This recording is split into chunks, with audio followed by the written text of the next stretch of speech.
Todo lo que hice fue proteger a mi hija del abandono, el prejuicio y el machismo. Ahora me culpan porque un niño no soportó una broma. Saben lo que nadie te dice sobre criar a una hija sola. Que vas a ser culpable de todo, siempre. Si tu hija es tímida, es porque no tuviste una figura paterna que le dé confianza. Si es fuerte, es porque la criaste mal. Si es rebelde, es porque trabajas mucho. Si es callada, es porque no le das amor. Nada alcanza, nunca. Soy madre soltera desde que mi hija tenía 4 años. Su padre se fue con otra mujer, por supuesto, más joven, más sumisa, más normal. Me dejó con una niña brillante, intensa, impulsiva, y desde el primer día decidí que ella no iba a pedir disculpas por existir. Mi hija tiene 11 ahora y sí, tiene carácter. Es de las que no se deja empujar, de las que responde si la provocan. Le encanta hacer bromas, reírse fuerte, inventar palabras con su mejor amiga. Las dos son inseparables, como hermanas, y también, sí, pueden ser un poco crueles cuando se aburren. Pero no son así todos los niños a esa edad. El problema comenzó el año pasado, cuando un compañerito empezó a decir que ellas lo molestaban, que si le escondían cosas, que si se reían de él, que si no lo dejaban en paz.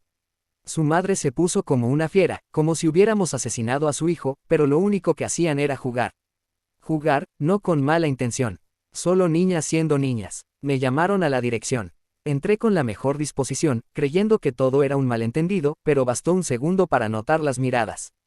Yo ya era culpable antes de sentarme. La orientadora me hablaba como si estuviera frente a una madre negligente, como si mi hija fuera un caso de intervención. La madre del niño, toda compuesta, con su tono de voz templado y sus uñas perfectas, me observaba como si yo fuera basura pegada en su zapato. Dijeron que mi hija estaba afectando emocionalmente al niño, que no era la primera queja, que debía moderar su conducta. Yo tragué saliva y contesté con la verdad. Él también molesta, pero claro, como es niño, es gracioso. Si lo hace una niña, es bullying. No les gustó. Desde entonces, cada semana parece traer un nuevo reporte. Que si lo señalaron y se rieron, que si lo persiguen en el recreo, que si no lo dejan jugar tranquilo. Y siempre la misma respuesta de nosotras, las madres, solo están jugando. Pero, al parecer, si una niña es alegre, extrovertida, expresiva, es peligrosa. Y si además no tiene padre, entonces, claro, es lógico que tenga problemas.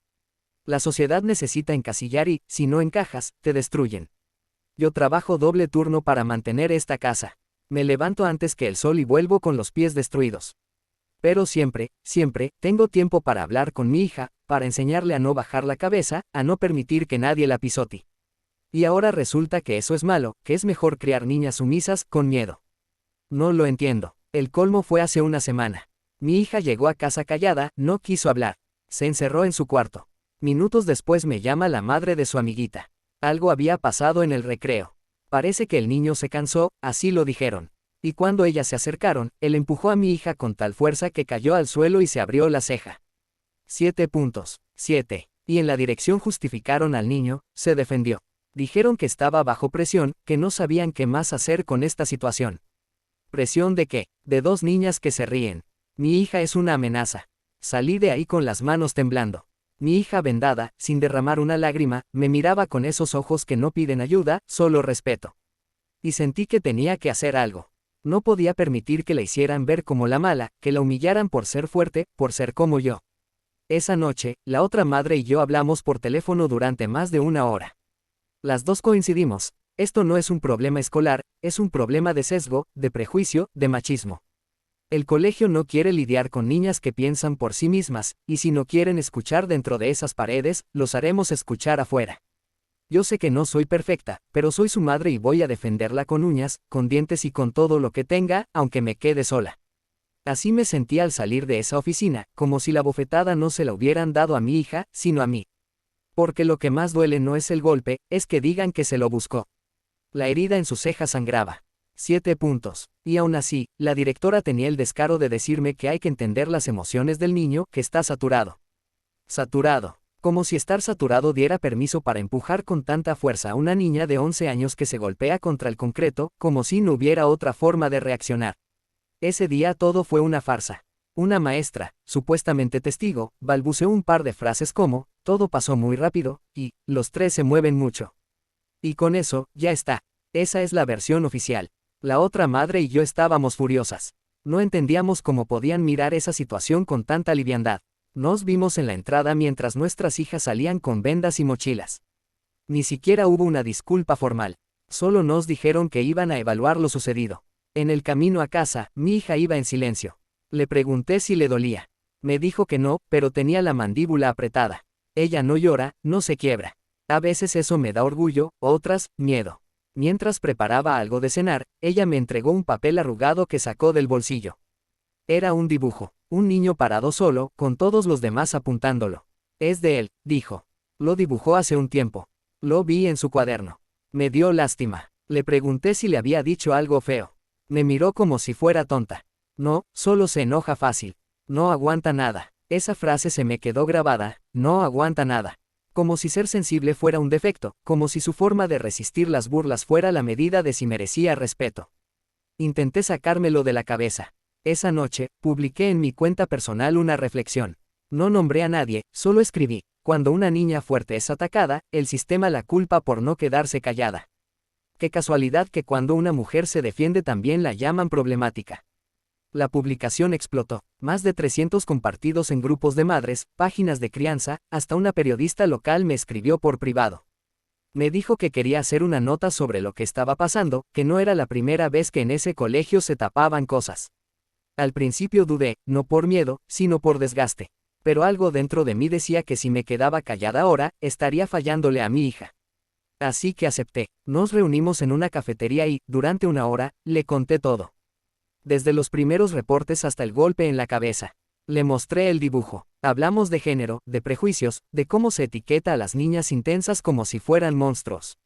Me sentí escuchada. Por primera vez, alguien me creyó sin cuestionar. El artículo salió al día siguiente con un título que no podría haber escrito mejor: Machismo escolar. Madre denuncia agresión ignorada contra su hija. Ahí fue cuando todo se descontroló. Comentarios, reacciones, llamadas. Otras madres empezaron a contar cosas, situaciones similares. Una habló de su hija que había sido empujada y no quisieron hacer nada. Otra dijo que el colegio cuidaba más la imagen que a los niños. Y, por supuesto, aparecieron los críticos. Están exagerando. Solo fue un empujón. Todo esto por una risa en el recreo. Un hombre, padre de un compañero, me mandó un mensaje privado: ¿no crees que estás usando a tu hija para tener atención? Quizá lo que necesita es menos redes y más límites. Lo bloqueé, claro, pero me ardió porque, aunque me negaba a admitirlo, me hizo dudar por un segundo, ¿y si estaban viendo algo que yo no veía? Ese día, alguien inesperado me buscó. La psicopedagoga del colegio. No fue por canales oficiales. Me escribió desde su cuenta personal: podríamos charlar sin juzgarte. Sé que lo haces por amor, pero a veces los hijos nos dan señales que no queremos ver. No respondí. ¿Quién se cree que es? ¿Acaso no ve lo que pasó? ¿Acaso no ve la herida en la frente de mi hija, la injusticia? Pero algo me dolió porque su mensaje no sonaba acusatorio, sonaba humano. Y ahí fue cuando me di cuenta. Este no era solo un problema del colegio o de un niño o de la sociedad, era un problema que me estaba alcanzando a mí también. Y aún así, seguí adelante. Porque una madre que no pelea por su hija, ¿qué clase de madre es? La que se queda callada mientras le dicen a su hija que es culpable por defenderse. La que acepta que su hija termine en la enfermería y aún así finge que todo está bien para no incomodar a los demás. No, esa no soy yo. Esa nunca fui yo. Cuando publiqué el post en redes, lo hice como un acto de amor. Créanme o no, no era por la X ni por atención. Era porque nadie en ese colegio parecía entender lo que pasaba. Y yo necesitaba que el mundo escuchara lo que estaban haciendo.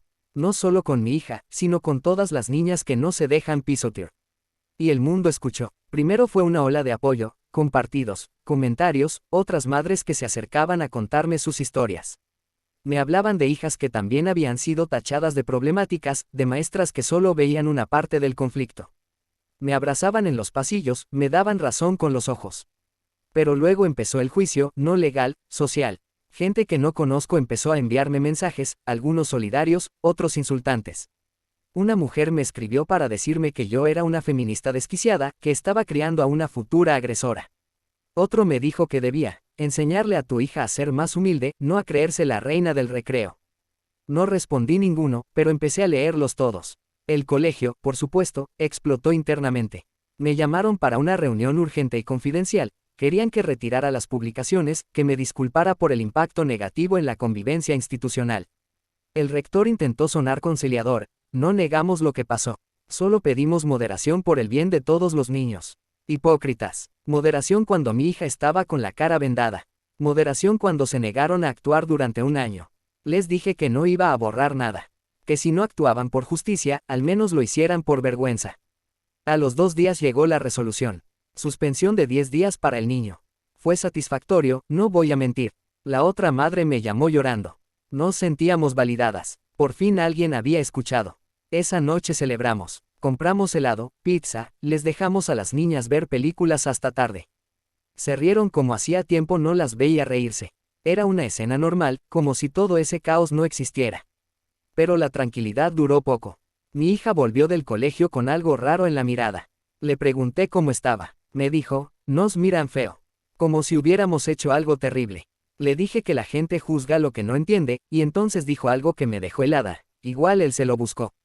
Siempre está solo y haciendo dibujitos raros. Se cree especial. No supe qué contestar, no porque no estuviera de acuerdo, sino porque esa frase en su boca sonó distinta. Más afilada. Esa noche me llegó un mensaje sin nombre. Una captura de pantalla. Era una conversación de alumnos. Uno de ellos decía que el niño no paraba de llorar, que había vomitado de los nervios, que no quería volver al colegio. Dice que lo acosan hasta los grandes, que todos saben lo que pasó. Lo borré, pero me quedé con esa sensación amarga de que algo se había soltado y ya no podía volver a meterlo en su caja. Revisé los comentarios de mi post original. Entre los cientos de "gracias por hablar" y "te apoyo", había uno que se quedó clavado en mí. A veces los niños no son crueles, solo están repitiendo lo que ven en casa. Lo leí 3 veces, lo odié y luego lo cerré, pero no pude dejar de pensar en eso. La directora me volvió a citar, esta vez con tono más neutral. Dijo que estaban monitoreando la situación y que algunos docentes estaban preocupados por el impacto emocional en el niño y el impacto en mi hija. Pregunté, me respondió con evasivas. Me fui sin despedirme. Esa noche abrí otro post. No tenía energía para redactar nada complejo, solo escribí, gracias a la presión de muchas madres valientes, se hizo justicia. El machismo institucional ya no podrá callarnos ni a nosotras ni a nuestras hijas. La publicación se compartió en segundos.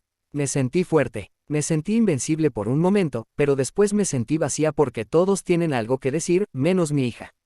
Y yo no sé si estoy escuchándola de verdad.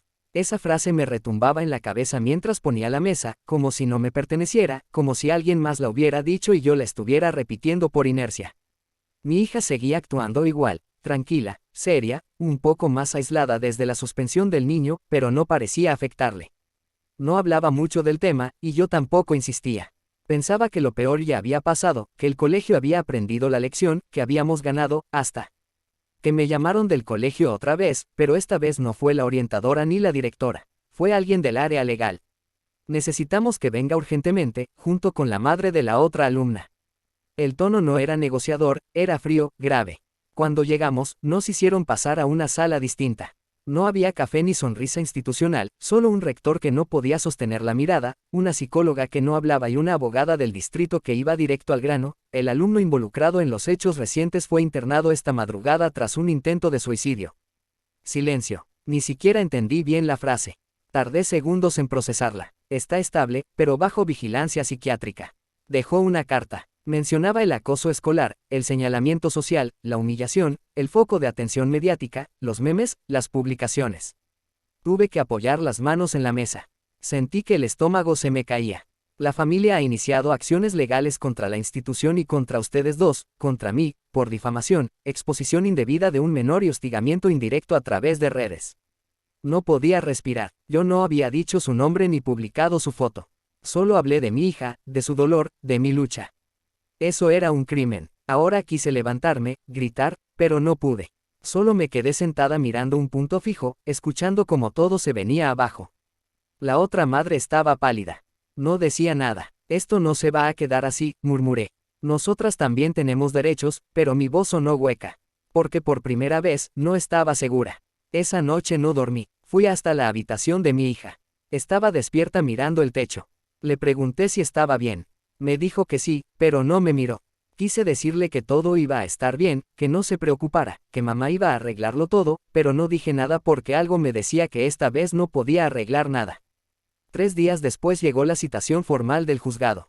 Nos llamaron a comparecer. En la sala había demasiadas luces blancas, demasiadas caras que no reconocía. Los abogados expusieron todo, las publicaciones, las entrevistas, los chats entre nuestras hijas y ahí vi cosas que no conocía. Mensajes burlones, memes, fotos editadas del niño, apodos crueles. No eran juegos, no eran solo niñas jugando, eran humillaciones. También leyeron partes de la carta que el niño dejó. Una línea me destruyó, ojalá no tuviera que despertarme mañana. Nadie me cree, nadie me quiere, no puedo más. Lloré, pero no por él. No, todavía. Lloré por mí, por mi hija, por la voz que levanté creyendo que estaba haciendo lo correcto. El juez fue directo. Dijo que la fiscalía solicitaba una medida correctiva. Por reincidencia y daño emocional probado, ambas menores deberán cumplir un régimen educativo intensivo. Lo que comúnmente se conoce como reformatorio. El mundo se apagó por un momento. La madre del niño lloraba en silencio, sostenida por su esposo. Y yo solo sentía que caía, que todo por lo que había luchado, todo lo que defendí, se había transformado en una celda. Mi hija no dijo nada, ni una lágrima. Solo se levantó, me miró un segundo, no con odio ni con tristeza, sino con algo mucho peor, con indiferencia, y se dejó llevar por la asistente judicial. No me tocó, no me abrazó, no preguntó nada, solo se fue. Y en el silencio del juzgado, una sola pregunta me perforó el alma: ¿qué clase de madre soy? Soy la mujer que decía que lo hacía todo por su hija, la que peleó en el colegio, en redes, en la radio, la que levantó la voz cuando nadie más quiso hablar. Y ahora soy la madre de una niña en un reformatorio. Una niña que ya no me mira a los ojos, una niña que tal vez sí hizo daño y yo no quise verlo. El fallo llegó días después del juicio. Fue rápido, casi impersonal. 2 años de régimen de reeducación intensiva para reconstrucción de patrones socioemocionales. Esa fue la frase que usaron. Palabras frías para decir reformatorio. La otra madre y yo fuimos condenadas a pagar una multa por daños y perjuicios. Ni siquiera puedo pagar las cuotas del colegio. Pero eso es lo de menos. Lo más caro fue ver cómo se llevaban a mi hija y no me decía nada. La institución también cayó. El director fue removido del cargo. La maestra a cargo del curso también. Se habló de negligencia estructural, omisiones graves, encubrimiento pasivo. Todo muy técnico, muy limpio, como si eso pudiera devolverle algo al niño que ahora está en terapia, medicado, sin poder volver al colegio.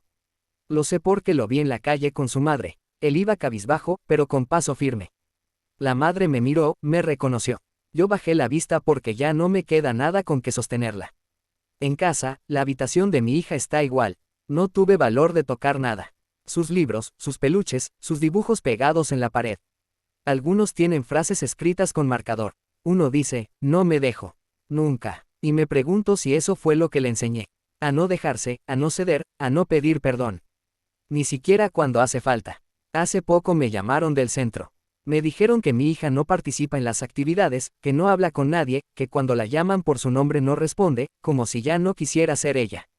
Pregunté si podía verla. Me dijeron que no, aún no, que necesita espacio. ¿Espacio para qué? No lo sé. Para entender lo que pasó. Para odiarme. Para olvidar. O todo al mismo tiempo. Mi ex nunca apareció. Ni una llamada, ni un mensaje, ni para verla, ni para defenderla, ni siquiera para decir, yo no estoy de acuerdo. Silencio total, como si nunca hubiera existido. Y yo me quedé con todo el peso, el orgullo, la furia, la culpa.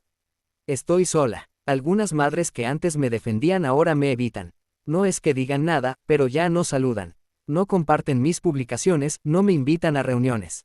Soy un fantasma con nombre propio. La periodista que me entrevistó no volvió a contactarme. El artículo fue bajado. La publicación viral, eliminada. Todo lo que construí para que no se escucharan desapareció. Y cuando me miro al espejo, ya no veo a la madre fuerte ni a la mujer que lucha. Veo a alguien que ya no sabe quién es. Me siento frente al cuaderno de mi hija. El que dejó sobre la mesa. Lo abro sin pensar. Está lleno de garabatos, dibujos, frases tachadas. En una página, una sola palabra repetida una y otra vez, perdón. Y ahí entendí todo. No fue por él ni por mí ni por el colegio. Fue por ella. Ella también sabía. Tal vez siempre lo supo y yo no escuché. Así que ahora me siento aquí, en esta casa vacía, sin su voz, sin su risa, sin su presencia, y me hago la única pregunta que nunca quise hacerme: ¿dónde quedó la justicia? En el reformatorio, en el juzgado.